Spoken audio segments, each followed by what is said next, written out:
You know, right? Yeah. IPC sub-editors dictate our youth. It's called. It's by Clinic. Here's an Oasis question from John Berry in Newark. Will you start to compose classical music when you're 50 years old, like Paul McCartney? No. Yeah. You know what to do with that one? Yeah. So when you were around at Tony Blair's place, did he remember you from the Q Awards when you went up to him? Pardon? Did he remember you from the Q Awards? Do you remember? Well, you see, the thing about going out number 10 Downing Street... No, can we go back to that silly question there? Oh, well. Which one? Compose, right? Right, sorry, yeah, is Paul McCartney, what, composing what? Classical music? Is Paul McCartney composing classical music? I've already composed 3 classical albums. Right, because at the end of the day... Period, mate. The likes of Flaming Pie, it's not classical to me. And sitting around with a bunch of old fucking lesbians, right, and fucking like, what is it? It doesn't sound classical to me. Yeah. So, no, we're not going to... It's a question which it refers to something which he's done recently. Well, no, we're not going to do that. Yeah. Allegedly. Yeah. Yes. So, do you remember that? Do you remember the incident at the Q Awards? And did he remember? No, I didn't. But you see, I had taken a lot of flack for going to like number 10 Downing Street. But the thing is, it's like, you know, what made you want to go? I never considered myself a rebel anyway. I wasn't going there, right, to be, like, you know, I'm like 30 years of age, I come from Burnage. I wasn't going there representing a lot of shit kickers who sit in bed sits in, like, Dagenham, right? I was going there for me, right? You have to understand, right, that from when I went to school and from when I was born, all that we ever knew, right, was conservative, Tory, right-wing government. But you see, like, what people don't mention is, it's like they say he went to meet Tony Blair. No, it's like I went to meet the Labour Prime Minister. You know, I was sitting in the bog, man. That was right. That was right. Shh. But the thing is, it's like, you know, for like 18 years, people in this country moaned about wanting to get a Labour government into this country. As soon as he got it, they're all moaning about it. And I wasn't going there representing him. I wasn't going to represent anyone. I got a letter through the post saying, you know, would you like to come, like, you know. And what did you think?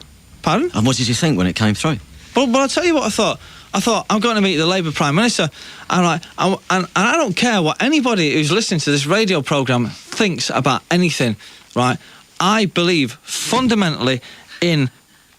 I'm losing it here, aren't I? Yeah, but... I am losing it here. You're very close. No, but somebody's not got grey hair in the country. Yeah. That's what it's about. Somebody who's got a face like a fucking brick. Our parents always drummed into us that, like, the Labour Party was, like, for the people and the Tory Party was not. And I went to meet the Labour Prime Minister, period. I wasn't going to represent the indie community. It was they. It was they. Do you think... No, Steve, I don't think anything. I don't think anything. I just went there and that's the end of it. Yeah, exactly. For the crack, and that's it. And that's the end of it. See, the thing is, have you been to 10 Downing Street? No. Well, I have. So shut it. All right? Wasn't accusing you of somehow selling us out. I know, okay then. So to anybody else who's listening to this, have you been to 10 Downing Street? No. Well, I have, so shut it. Sorry, the vibe right is on. And anyway, I'll be Lord Mayor of London within the next 6 months. The vibe is... What will you do? Stephen? Pardon? And what will you do if you're Lord Mayor of London? People's mouths. Listen, legalising drugs. Listen to me. And the vibe is like, you know, like when I heard all that stuff, right, it's like, I thought it was a buzz, you know what I mean? I didn't get invited, but Lamacq put like, they're fucking shit bags, right?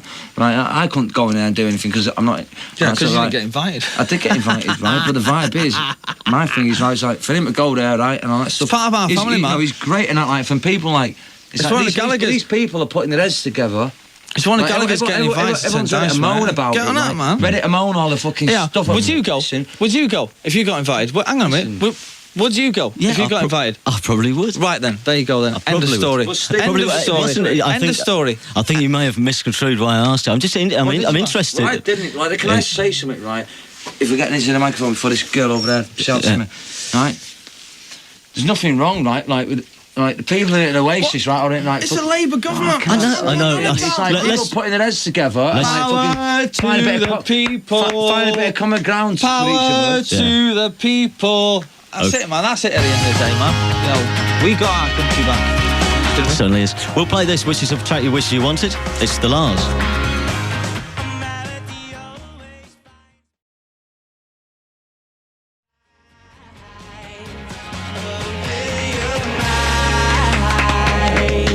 A round of applause applause for the Lars and Timeless Melody. And words. You were fans of the Lars, but you were saying during that record that what's the point of making another record if the world's not ready for it? We're talking about the Lars and obviously And Lee Mathers especially, you know. I think he could write 20 timeless melodies if he wanted to.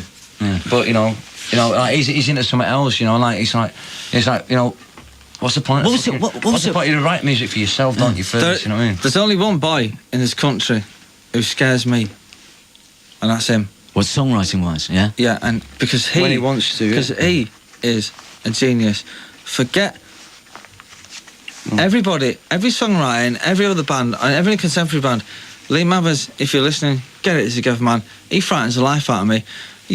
Looking Glass, I Can't Sleep, Timeless Melody. There She Goes. We played There She Goes. And there's a tune called Over, right, on the B-side. Over, the story's over. But like, over, the song is over. We all fall but like, down remember soon. when we went on stage, just before we went on stage at Nebworth, and Paolo played There She Goes, and there's like 20,000 people singing the words, and it's like... He's not forgotten. I'll tell you, man. There's a sort of Lars He's a genius, legacy, mate. I guess, yeah. And it's like, that's down basically. It's like he could turn out all these little pop songs and that, but he's like totally frustrated by a sound where he wants to go, and it might be the downfall of him. But at the end of the day, he's the only one who's going to come. You know, because and that's what I'm saying. Going back to like changing the face of rock and roll music, right? It's a task that's got to be done. But we're thinking you have to about understand, right? You know, like when that Lars album came out in 1989, right? Everything was like baggy and groovy and dancey.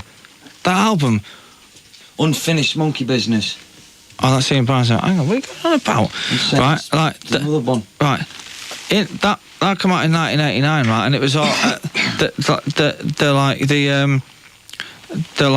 the climate of music was all like, you know, like dance, rock, indie crossover. That album was just like pure. That was pop songs. Yeah, totally. That was the first Britpop album, mate. No, it wasn't. Christina Murray and Hartlepool, are you enjoying married life? Are you planning families? Yeah. I'm going to divorce him as soon as I leave the studio. Not you to know. I think you're bound. You're going to be together Yeah, forever, I'm it's afraid. wicked. Yeah, I believe in the marriage and I believe in the family. So I'm going to buy a dog next week, and I'm sorry if it pisses people off, but I'm a fucking old fat. No, but You're only 25. No, I'm enjoying it. I'm Yeah. going to have kids, next year, I reckon. But I don't know, I'm going to have a bang at it. I'm going to have a go. will you be good as a father? I'll be wicked, I'll be the best father in the world, yeah. Yeah. Yeah. I mean, just... I'll be shit at paying the bills, probably. No, You'd be great at playing with the child, yeah. I'll be a really good uncle. You'll be a good uncle. Yeah, I think so. yeah, we enjoyed, married family, The chap from Uncle, that's what I'd be, the chap from Uncle. Yeah, no, C-H-A-P, oh, dots in between, U-N-C-L-E-E. But has It's it... a new Lennon on the fucking... Yeah, that's the one. Has it given you an extra set of responsibilities? Go on. What? That's what? What's this Noel collapsing up to one side of his chair? Has it given you... Like, swirling in some of my I just scratched me bollocks, Steve. Has it made you less protective of Liam, knowing that he's got someone there for him? Pardon? Has it made you less protective of Liam? I tell you what, man. Is that true? It's the best You're thing that's ever laughing. happened. And he might, he's my younger brother. But how old are you? 25. Are you? Yeah, you didn't get me a present, you cunt. Oh, you did? You did? Yeah, you did. Yes, I did. Right. But you, he's 25. I'm like 34 years. 24. And it's like I don't need to look after him. Nobody needs to look after me. I look after me fucking Well, self. hey, hang on a minute. Anyone thinks I can't. Listen. It's like Speak for me, man. that man, right, is a bigger man than I am. Do you think so? Yes, I do think so. I think so. Why? Why? Because I know- Well, that's nothing to do with you. But I'm telling you, I think that he's a bigger man than I am. Because he has to deal with his life, and he's got to deal with somebody like me on top of everything that goes on, and he's a bigger man than I am. But he's still a knob. We'll play another track. This is what you wanted to hear from Travis. Yeah, can we-